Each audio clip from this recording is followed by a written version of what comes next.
So yun mga kagasto na nabuksan na natin. So yun. Yun nga, nabaklas na nga yung motor na to, tapos di na nila naayos. Kumbaga binalik lang kahit maluwang na lang yung mga tornilyo. Kumbaga para hindi siguro nakasabog-sabog pag dinala rito. Actually from Magalang, Pampanga to. So dinayo tayo dito sa Kapas Tarlac. So customer natin to, bali tatlo silang magkakapatid. So nagkataon lang na dahil malayo sila, nagtry silang ipabaklas sa iba. Tsaka lalo na ngayon, dahil nag-work kasi tayo, every Sunday lang yung available natin. So yun, binaklas na natin. So far okay naman lahat ng parts, even block. Ngayon possible to loss compression kasi ngayong odo nito nasa 60k odo na. So bigla na lang daw hindi umandar, kaso yun nga ang problema.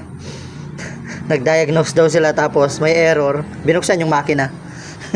So yun yung lagi kong sinasabi, kapag kasi error, lahat po yun sa sensor, hindi yun nababasa yung sa loob ng makina. Kahit sira yung sigunyal niyan, i-diagnose mo yan, hindi lalabas dun sa diagnose tool na sira yung sigunyal. So kapag kasi diagnose tool or i-diagnose mo yung motor, more on sensor yan, more on labas or wiring, lahat yan sa labas. So yun yung pinagkaiba ng pagda-diagnose.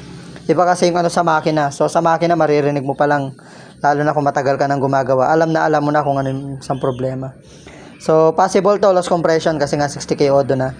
So yun, magpapalit tayo ng valve seal, piston ring, gasket. Siyempre repress na to kasi 60k odo na rin.